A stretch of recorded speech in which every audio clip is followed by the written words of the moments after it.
annoyed when you see all these guys walking around in T-shirts and walking into the locker rooms and It's everything not. else. I don't know. This starts the long, arduous baseball season starts today for the Yankees.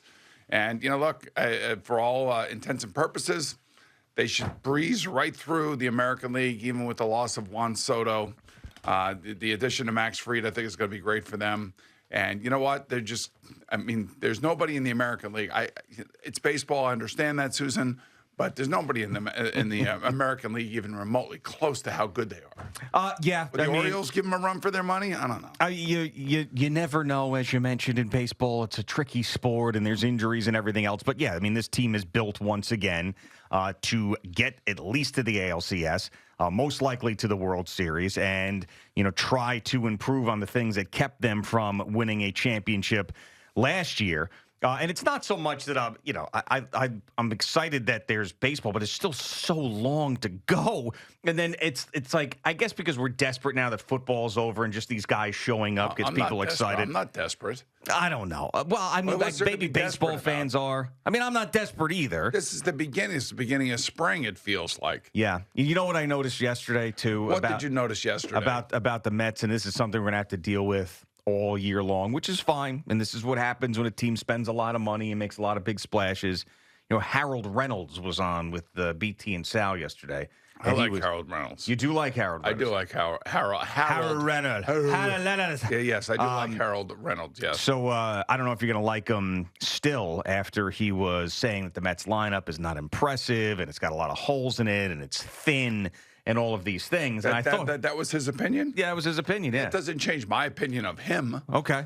Just because he has a pointed opinion about what he sees as a weakness, I don't have a problem with him having that opinion. So I didn't even really care about that specifically. The thing that I felt and projected from that interview was that the Mets are going to have haters all year long.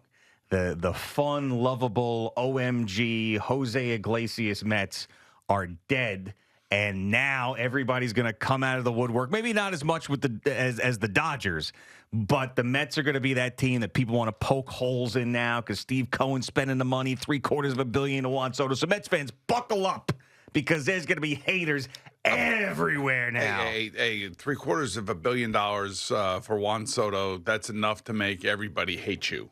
That's basically what it comes down to. You spend more money. It was interesting. I did hear a little bit of the discussion yesterday with Tiki and Evan and the other guys. What the hell are their names? Well, I actually want you to struggle with them now. That's funnier to me while you try to figure it out, what their names are. Loogie and Morash. There you go. Very good. Very good. Yeah, I just say that just to bust their chops. Yep. They did have a very, very good point yesterday. Talking about spending, $750 million for Juan Soto. Mm-hmm. And that's how much supposedly a new stadium with a dome on top of it would cost. And they had asked, and I was going to actually participate in their poll. Would you want a dome stadium or would you want Juan Soto? For me, it's baseball has always been outside and with the Mets and the Yankees. I understand that it's nice to have an indoor stadium, but you don't necessarily need it. I think it comes on the heels of Kodai Senga saying, yes, he did. We could have an indoor stadium. We probably would have more Japanese players. And I was just thinking about that. Put that in perspective. You gave one player $760 million. Yeah, over time. Yeah, but you could over time pay off a bond or something to build a stadium. This is why I say that all these owners who are all these billionaires, if they can give that kind of money to a player, then they should be able to build their own stadiums. Sure. And pay for them and put domes on them. I would much rather have a dome on Citi Field. I'd love to go to games in April and May as opposed to sitting out in the freezing cold and having a 7:30 night game like on a Wednesday night when nobody shows up. Yeah, retractable. Is it retractable? Well, we're talking about? you can make it retractable, but that would cost a little bit more money. Well, maybe you couldn't have Pete Alonso and Juan Soto. I can't imagine on a beautiful 75-degree day with a low wind in June and you're out there going to a baseball game and then it's inside at that point. If it's retractable and you get rid of all the March, April, and then late season cold games and then the pouring rain and the thunderstorms having to wait around for a 2-hour rain delay, then yeah, that would be great. Right. But I cannot eliminate no rain delays, no nothing. I mean, cannot eliminate the beautiful baseball day outside, though. That's then open a roof like they do in Toronto and Miami. Yeah. Retractable That's all. roof. Then do that, okay? Fine. Yeah. Make yourself happy. You get yourself an And outdoor we'll have day a every now and full- again. full Same thing they do in Japanese team. Same thing they do in Arizona. And we'll just have every player will be from Japan. Yeah, because but I we thought now that was can play actually a inside. very good point that they were making, and I want to give them credit. The bunch Okay. of losers they are, except for Tiki. But I just wanted to give them some credit because I thought it was a very thought-provoking question. And when I was thinking about it, and you think about the weather over there and the weather at Yankee Stadium, it's great. You know, June, July, August, it's fine. But we do get thunderstorms and we do get delays. Yeah. And I don't know really how, and it feels like always early in the season that there's going to be cold games that they're going to be out there. And a lot of guys don't like playing in the cold. Yeah, I would love to see the numbers, and I'm sure it's out there somewhere about the season ticket sales for the Mets. It's got to be great. You would imagine it has to be great, especially you get the wave first to Soto and then the wave of Alonso coming back. So I would imagine that you're going to see full crowds early on in this season, and especially once the kids are out of school, you're going to see sellouts or close to sellouts almost every single night. Yeah, as long as they're Well, winning. you know what? I'm going to make the assumption that they're going to be right there in the mix. I mean, if they're horrendous by June, then that's a big problem. Remember last year, the start, we're talking about the trade deadline already in May. But, you know that somewhere along the line, the Yankees are going to dip. The Mets are going to dip. It's When I dip, you dip, we dip. and we dip all together, right? Yeah. So, what is the dip is coming. The question is, when is the dip coming? Well, it's a long season, man. There's peaks and valleys, you know? Lots of peaks and valleys. Gene. Yeah. I understand that better than you do. I'm starting to learn, man. I'm starting to learn about the peaks and valleys. You can't overreact. Like I'm trying not to overreact to the Knicks losing, say, to the Celtics or teams that are better than them, and just crushing the teams that are obviously not nearly as good. And Karl Anthony Towns just dominated the game last night, even with Jalen Brunson in foul trouble. And I did actually enjoy Ian Eagle doing the Knicks game. Yeah, it was nice. It was nice. Although Richard Jefferson, you were telling me, I was listening for it. You say he hates the Knicks. Oh, he 100% does. Yeah, I mean, he's a net at heart. He's always hated the Knicks. You can hear it. I mean, there's two guys that call games that do not hide their Knicks hate, and that is Richard Jefferson and Reggie Miller. Both those guys I cannot can stand understand the Knicks. Reggie Miller, but Well, I mean, Richard Jefferson, even though he was on teams that were better than the Knicks at the time and went to finals with Jason Kidd, it was still, the Knicks town through all of that. yeah, I It know probably that. bothered him. And they were playing over in Jersey at the Yeah. Brendan Byrne Arena, weren't they? Yeah, Oh, yes, my they God. were. But Yeah. I don't. I didn't hear it last night. Well, Unless I wasn't really listening for it, but I was just, Ian's great. And please tell me you didn't text Ian during the game. I did. Oh, my God. You are just a menace to these guys. Why? You don't leave them alone. I wanted to send Ian because he's very, very excitable when he's doing these games, which is great because it makes it feel like there's tight games and are good games and are fun games. That's what makes listening to him do the games. But I told him, I said, look, man, I didn't text them this because they were waxing poetic on Josh Hart. Oh, what a guy he is. And I said, yeah, well, he does have one flaw, and that one flaw in my eyes. And, the basketball aficionado that I am. Oh, yeah, without a doubt. Anytime he's out there in what they call, I don't know if you've heard this word used during these basketball games. Doris Burke uses this word a lot. Okay. Anytime they're out there in transition. Oh, yeah, of course, transition, yeah. He's not a transition guy. Well, He usually throws the ball away when he's the transition lead guy. Like when he's got the ball in his hands. I would and say they're- not usually. And they're transitioning. Yeah. From defense to offense. Well, no, I feel like I see it a lot. Like he tries to throw these cross-court passes. He can get helter-skelter sometimes, but he also goes coast to coast better than most people in the league. You've when seen he that. keeps the ball himself. Yeah. When he has to make a decision to throw it to somebody, usually it's like Artemi Panarin. He throws the back pass inside the red line from the left boards, trying to get it all the way over to the right side of the ice.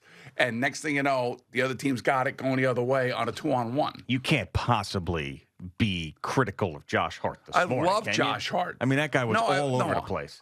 Listen, phenomenal last night. And now you're pointing out I'm just one saying little he has negative one thing. little negative flaw. I always feel like when he's in transition. Yeah. Say it. Transitioning. Yeah, see. Right. When he's in transition, sometimes when he's got the ball in his hands and he's not going coast to coast and he's deciding that he's going to pass it to somebody, Yeah. it either gets stolen or he throws it away. That's the only thing. Okay. Because I told you, they were waxing poetic on Josh, and I love Josh. Josh is great. He wants to stay out there 40 minutes. He's everything that we want in a basketball player, busting everybody's balls on the court. You know, he's 6'4", 6'4.5". He gets all these rebounds above these guys that are taller than he is. Hey, nobody is questioning the incredible amount of effort and time he puts into it. I'm just saying when he's in transition. Yeah. That's all I'm saying. Who's on this boomer list of broadcasters that gets bugged while they're trying to do their job? So Ian Eagle's on there. Obviously, Ron Darling is on there. Collinsworth's on there. Messier. Okay. Messier, while he's doing the desk stuff, huh? I know he wants to punch PK Subban. Wow. I know he does. Okay. I mean, I think PK does a really good job of just getting under everybody's skin, even as a broadcaster. I didn't know Messier was a part of that. Oh yeah, see, like you're not paying attention. Well, to Messier behind the desk talking hockey, you're right. I'm not paying attention. Kevin Harlan. What about Kevin Harlan? Yeah. What about Keith Hernandez? You send Keith a text? Keith. Yeah, I'll send him a text every now and again. What a list. I mean, when a game sucks and somebody's doing something and they're trying to explain why the guy's so good, I just say, hey, this guy sucks today. Can you just please say that? What about Joe Micheletti? I have not texted Joe. He's in a tough spot. You know, it's a propaganda spot. Spot. Well, I will say, though, the last 3 weeks, he's been much more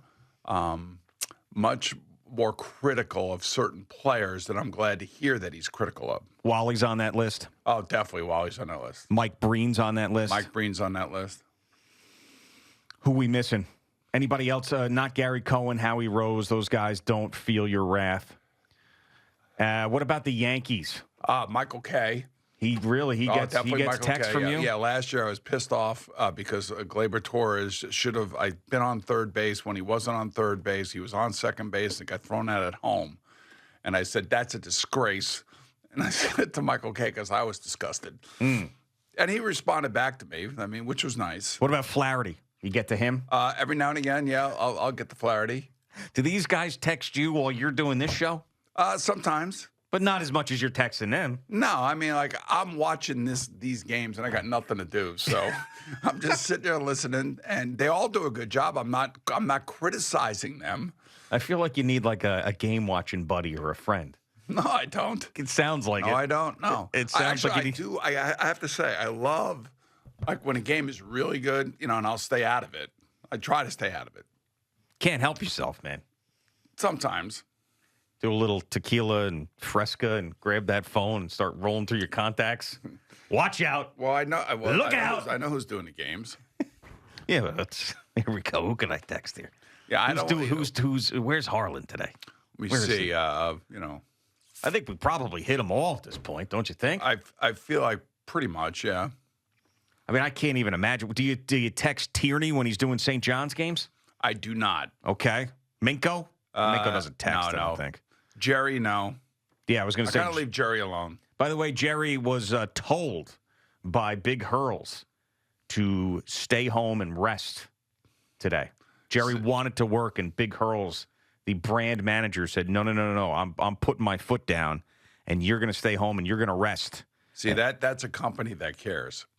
Well, yeah, it was a little surprising because generally what I've seen in radio over the years is keep the budget down. Let's not think about the human. We'll think about the That's cost. What I'm saying. Like, you know, maybe things are changing around here. Maybe. You never know. But, you know, CeeLo coming in is an extra cost. So I was impressed by Big Hurls doing that. Foot down. I'm more worried about the guy than the bottom line. And that's the way he's in the human business, man. That's what he's in. It's like Sloman's. Yeah. It's human. It's human. It's human. It is human. And that's what he's doing. Well, and that's good. I think that's a good thing. He's like, screw you, budget. I care about my guys. I did text Jerry last week, though, when he was doing the Maryland game. Okay, so yeah, there's another one. Yeah. I told him I tried to get the crowd to yell "F you, Jerry, F you, Jerry," but They didn't do it. didn't seem like it got done.